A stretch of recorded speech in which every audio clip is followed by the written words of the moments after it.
Сәлеметсіздер ме? Отырыңыз. Жақсы оқушылар, енді біз ең алдымен топқа бөлініп алайық. Мына жерде берген, қағазда берген, суырып, кім қандай сөзді алады, сол топқа барып отырады. Бәрін шығып, мынадан бірімізді суырып аламыз.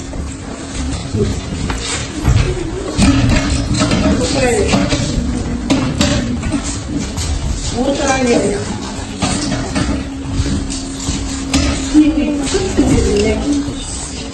Орындарымызға отырамыз.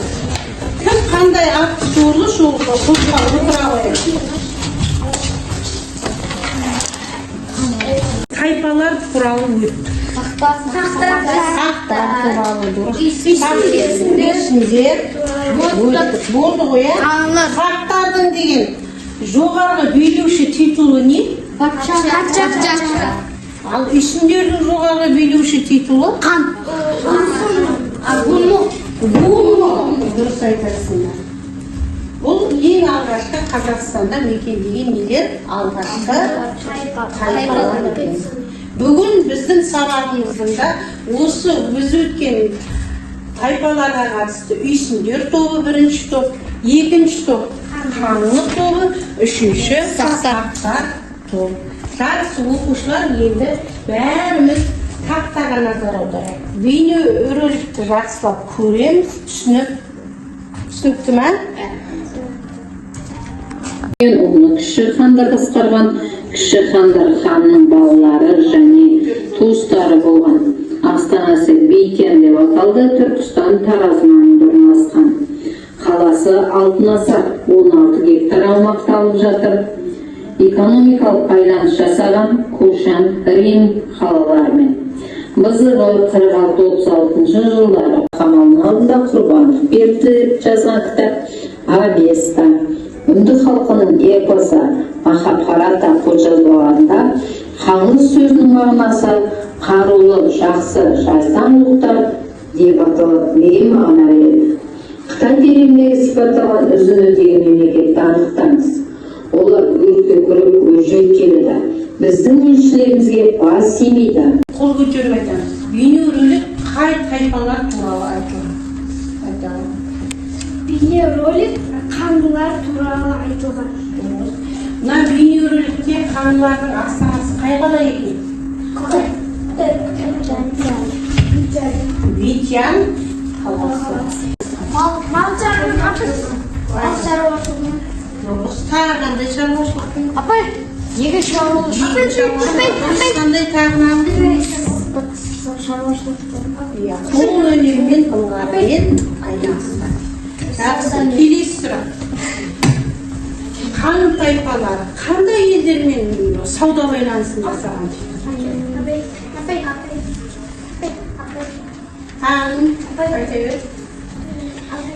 Олар Үндістанмен, Иранмен және Қара теңіз жағалауымен таяу шығыс елдермен саудасын орнатты. Солай ма? Енді әрі қарай осы ханлар туралы сабағымыздың барысында ханлық тайпалармен танысып, олардың мекендеген жері, қай елдермен сауда байланысын жасады. Ұлы жібек жолына ханлық тайпаларының қандай қатысы бар? Осы жөнінде тапсырмалар орындаймыз. Тақырыбы, бүгінгі өтетін тақырыбымыз олай болса ханлық тайпалар.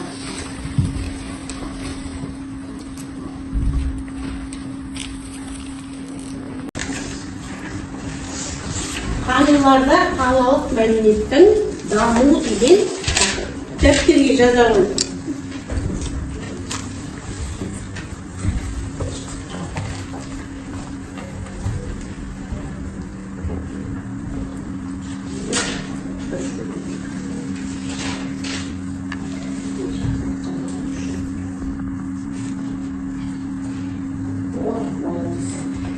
Dökülüp geçeceğiz hani biz.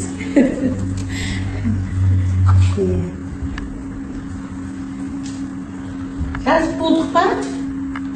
Жазып болғандарымыз қаламдарымызды қолдарымыздан қойып, қолдарымызды бүйтіп отырамыз. Мен жазып болған оқушыларды білуім керек. Солай ғой, ә?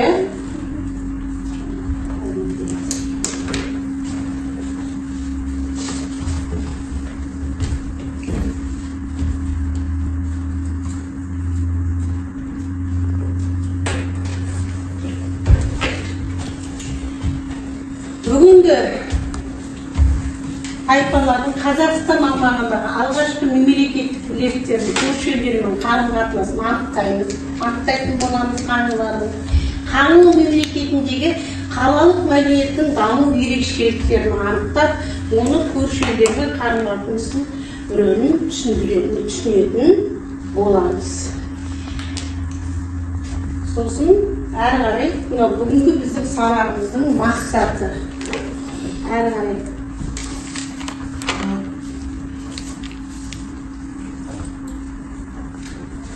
тақтаға қараймыз. Нумизматика деген бар. Нумизматика деген ақша тиындарды зерттейтін ғылым. Нені зерттейтін? Ақша тиындарды зерттейтін ғылым. Мына жерде, ақша тиындардың болуы қазба жұмыстардың нәтижесінде мына Ташкент аймағынан табылған Қытайдың теңгелері, оңтүстік пен Кушан Сасанид билеушілерінің монеталары және қаңлылар халықаралық валюта жүйесіне интеграцияланды. Яғни бір сөзбен айтқанда, мына археологиялық қазба жұмыстарының нәтижесінде нелер табылған? Теңгелер, монеталар табылған. Бұл сауданың көрші елдермен сауда болғандығын дәлелдейді. Солай ма? Әрі қарай бірінші түсініп алған осы тайпалар туралы, содан кейін тапсырма орындаймыз. Мына тақтада қаңлылардың суландыру жүйесі және егіншілік. Жалпы тайпалар өзен көлдердің жағасына не қылған? Қоныстанды. Солай ол кезде құдық деген, не деген жоқ қой, сондықтан манағы өзеннен манағы туғандар, артықтар арқылы өздерінің егінген жерлеріне не жіберіп отырған? Суландыру жүйелері дамыды. Ол жерлерге не екен? Дәмді зақымдар, ауылдарымыздар. Мына арықтары мен туғандарды мына өзендерден не қылды? Бұрып алып келіп, туғандар жасады. Содан кейін егіншілікпен айналысқандығын айқын аңғаруға болады. Енді мына бір суретке қарайшы, қаңлыларда қаланың болғандығын көрсете ме? Сырты немен қоршалған? Қамалмен қоршалған. Түсінікті ме? Міне осы суреттің өзінде де қаңлыларда қалалардың пайда болғандығын, егіншілікпен, отырықшылық кәсіппен айналысқандығын аңғаруға болады.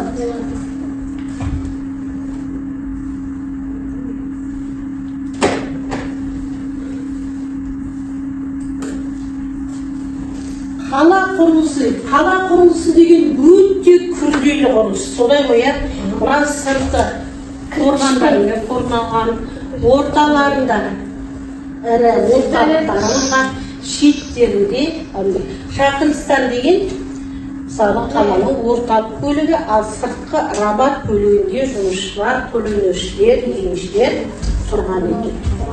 Жалпы қалалардың құрылымына алатында Шахристан, Рабат деген бөлімдерден тұрған. Сосын мына қалалардың қауіпсіздігін сақтау үшін қалалардың сыртқы қамалдарымен қоршап немен қазған дейді? Орлармен қазып тастаған. Түсінікті ме? Бекінісін өте күшті не істеген. Салған. Не бар? Ошақ. Және мына жерде көрінгендей, біз егіншілікпен айналысып, мына жерде болғанда диірмен ғой. Бұл диірмен не істейтін құрал? Мына жерде шоқыр қазылған. Мына шоқырлардан бизнестен жасалған бидай, арна, көкөніс, сүт, ет тағамдарын сақтайтын орын бар. Бізде қала демек солай ма? Шоқырлар болған. Міне осы мына дәніккіштердің, мына диірмендердің болуы қаңлылардың егін шаруашылығымен айналысқан не дейді?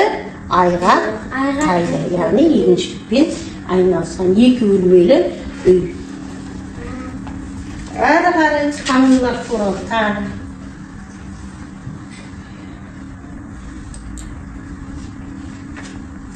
Қаңлыларда жерлеу ғұрпы болған екен. Яғни өлген адамдарды не қылды? Жерлейді. Әлеуметтік теңсіздік болған. Әлеуметтік теңсіздік деген не? Әлеуметтік теңсіздік деген байлар және кедейлер. Дұрыс айтасың. Бай адамдарда, кедей адамдарда болған. Міне мынаға қарайтын болса, қандай адамдардың қабірі мынау? Бай адамдар. Неге бай адамдардың?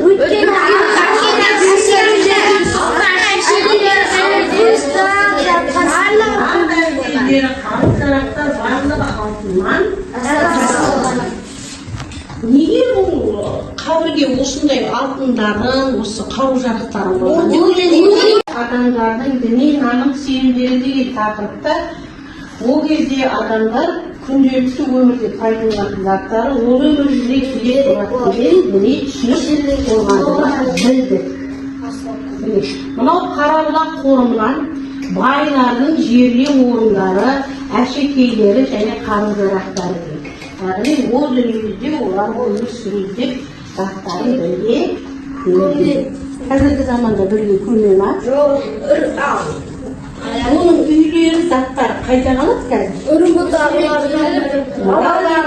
Балаларына мәдениет бабыда, қаладағы да қалалардың сатып қоршады, қалалар үш бөліктен тұрды дейді. Жалпы қаңлы мемлекеті орта ғасырда бүкіл қалалардың, яғни Отырар мен Түркістан қалаларының негізін салған қаңлылар екен. Түсінікті ма?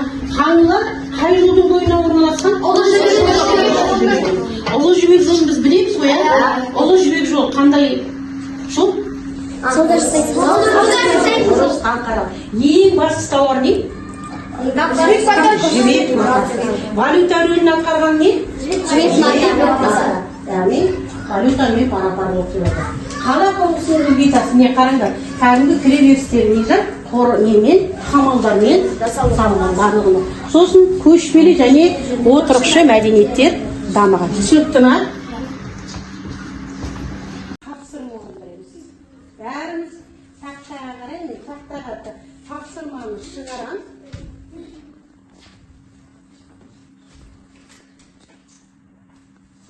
Жұмыс. Міне жаңағы Ұлы жібек жолына қатысты, қалалық мәдениетке қатысты мына сұрақты талқылап өз ойларымызды айтамыз. Бәріміз сұраққа назар аударайықшы, оқушылар. Ұлы жібек жолы бойынша Ұлы жібек бойындағы сауда қаңлылары мәдениеттің дамуына қалай ықпал етті? Яғни Ұлы жібек жолындағы оқушылар ретімен орналастырамыз.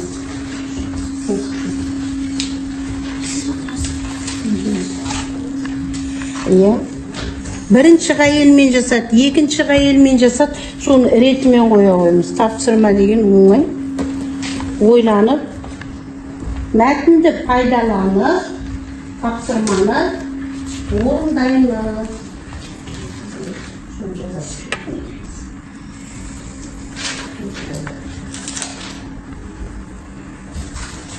Болды.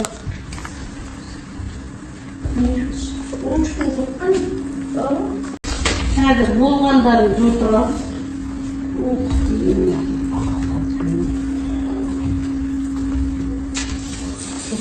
Ортадағы дескрипторға қатысты тапсырманы орындадық па, анықтадық па? Білдік па? Жақсы. Олай болса, дәптерлеріңізді бір-біріңізге ауыстырыңдар, бағалайсыңдар. Міне бағалау парақшаларын қолданыңдар ма? Жауабы міне дұрыс жауап.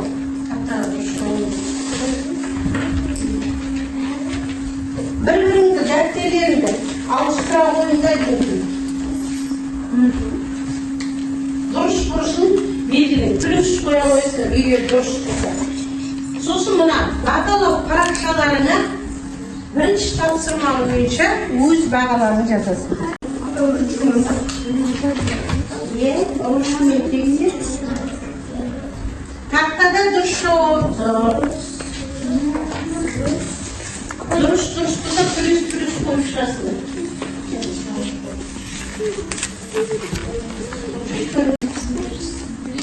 Жақсы.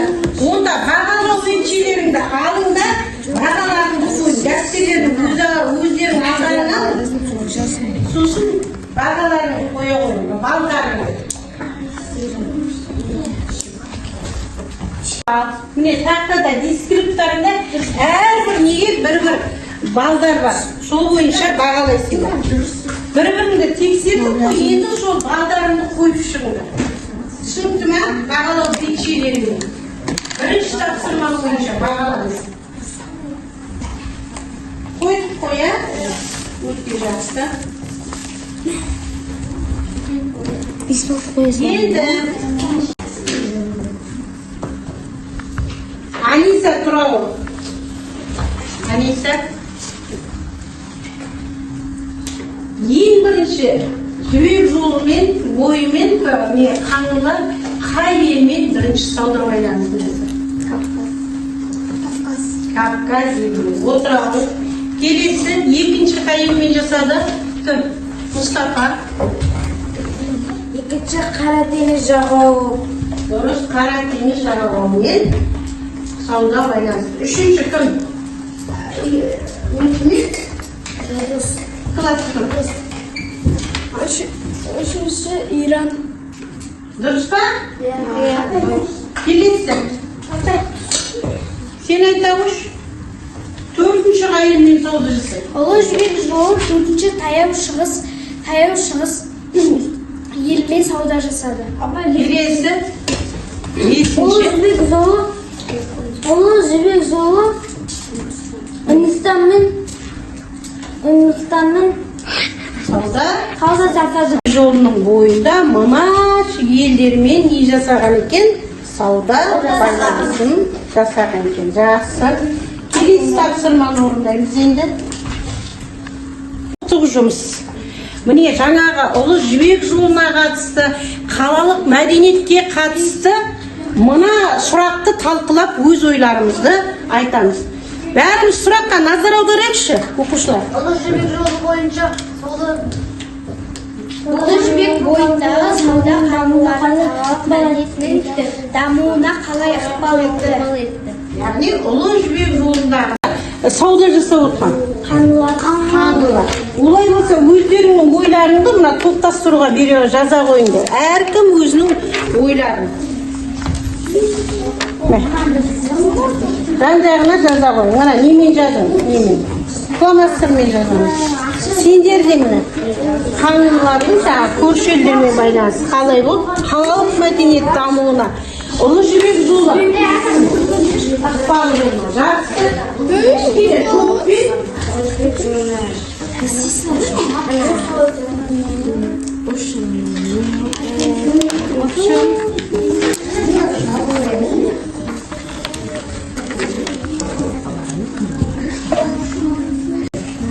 Әдемі қылып жатыр. Шүре қалсын.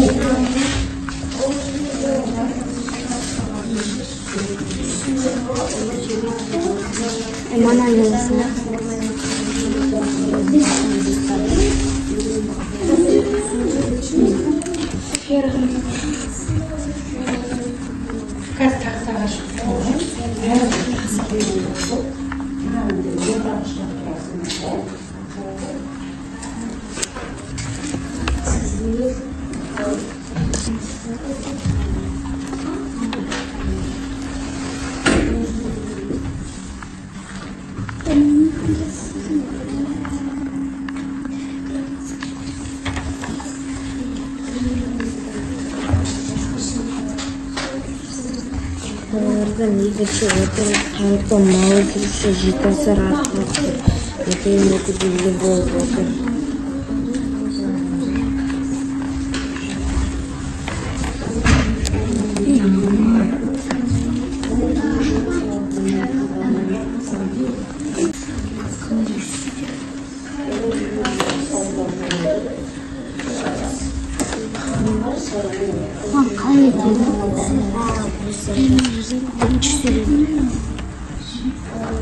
Nasıl mı?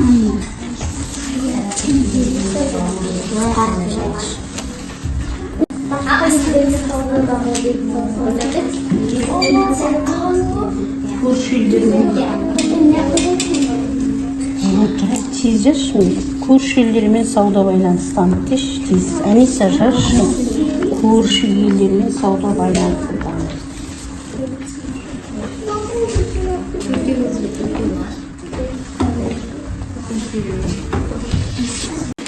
Gel, kırattağa şağın.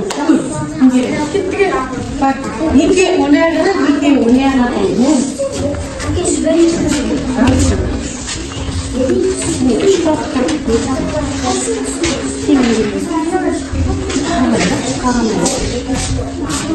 Жақсы.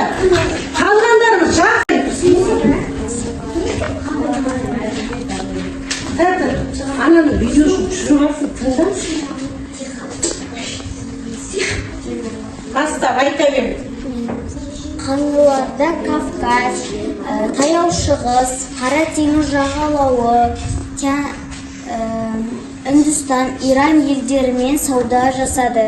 Дұрыс.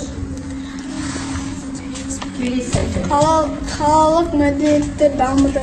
Дұрыс. Қалалық мәдениет дамыды. Қаңлылар Ұлы Жібек бойында орналасты.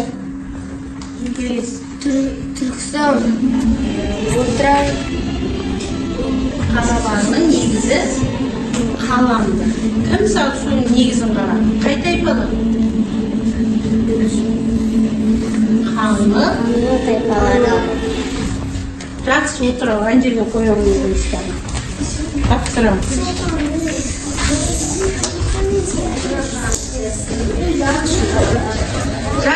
Ал ақша жоқ болған қалған кезде қаңлылар жібек матамен айырбастайды. Олар жолды бақылауда ұстап, өз территориясынан аман сау көмектесті. Қаңлылар алғашқы деректері біздің заманымыздан бұрын 2-ші ғасырдан бастап кездеседі. Дамыды. Қандай қалалардың дамуына негіз болып салынуына? Отырар, Түркістан қалаларының дамуына негіз болып. Енді тақтаға қарай. Жеке жұмыс дәптерлерімізге бәріміз орындаймыз. Мінеки сәйкестендіру. Мына жерде бар ғой, манағы біз айтқан Үндістан, Иран, Европа, Қытайларын берілген бәк, міне сәйкестендіреміз. Осы мына заттар қай елден әкеледі? Қай елдікі? Мысалы, Үндістандікі қайсысы?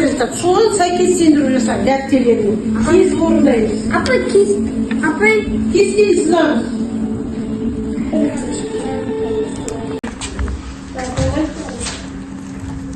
Түсінді ма?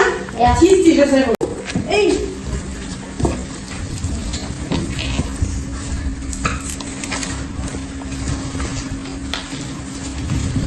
Жақсы. Топқа бөлініп қоя. Енді дұрыс жауабын ашам, ал тексере қоймын.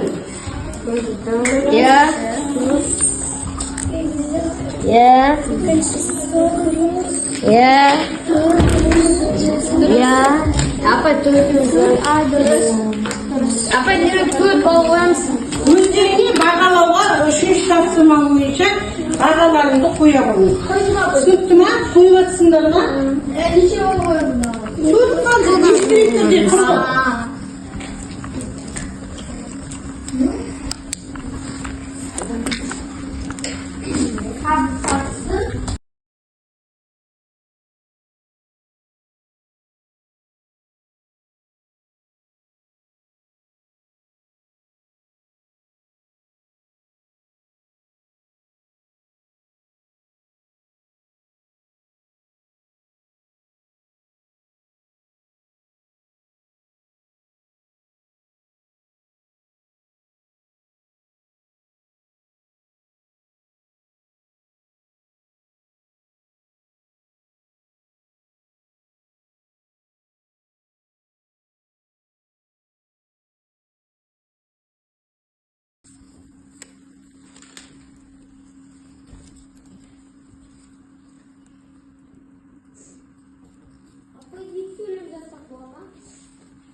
Ақтан сүріп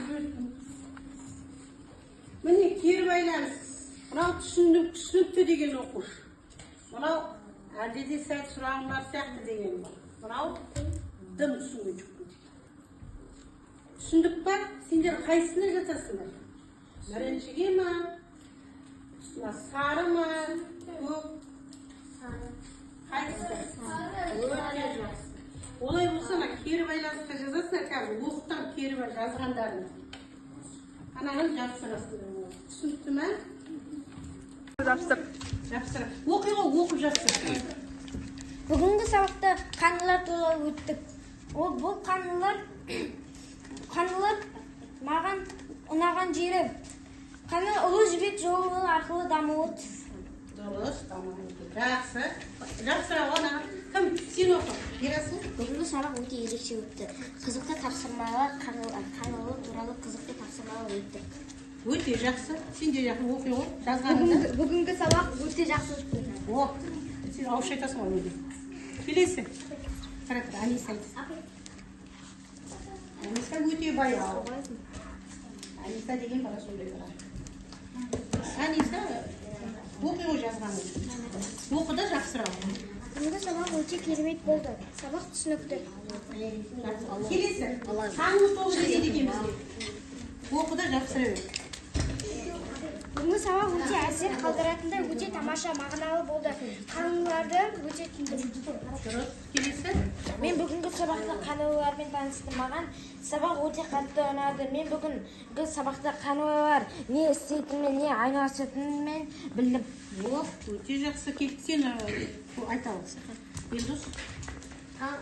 Мен қаңлылар тайпалар туралы білдім.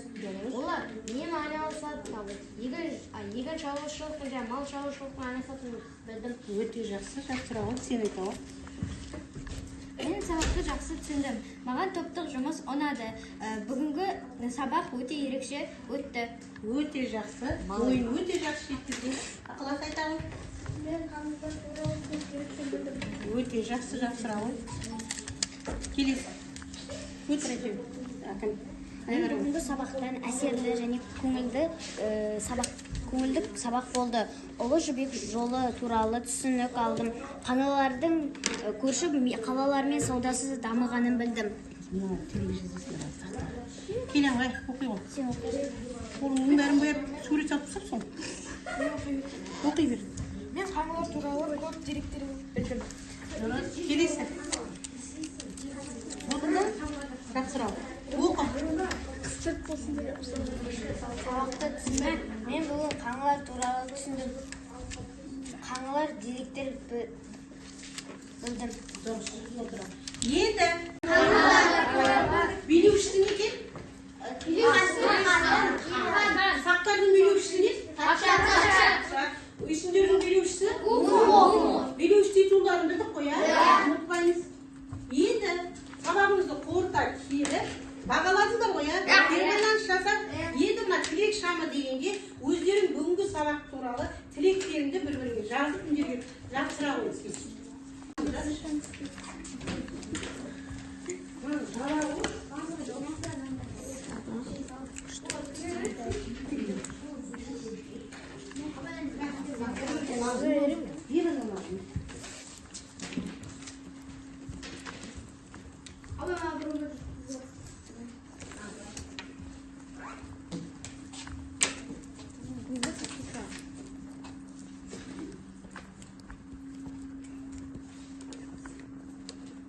Үлкендеріміз кішіге бата берген, баталы сөз қашанда қасиетті болған ұлттың ұрпағымыз. Сондықтан бүгінгі сабағымызды тілек шамы дегеннен аяқтағым келді.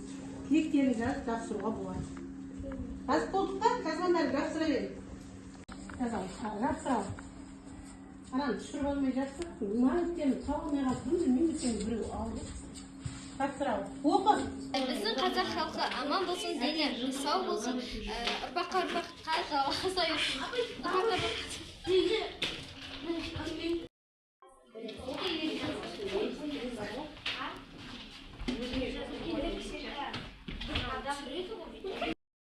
Қаңлыларды оқып түсініп айтып береміз. Қаңғылар туралы деректерді мен тамсамыз аяғында жинап отырып, күнделіктеріңе жазын. Мына бағалау бетшелерінде әр топ жинастыра ғой мына іште. Бағалау бетшелері бойынша бағалаймыз. Түсінікті ме? Мына істе қоя ғой бағалау. Жақсы оқушылар, олай болса бүгін сабақ аяқталды. Сау болыңыз.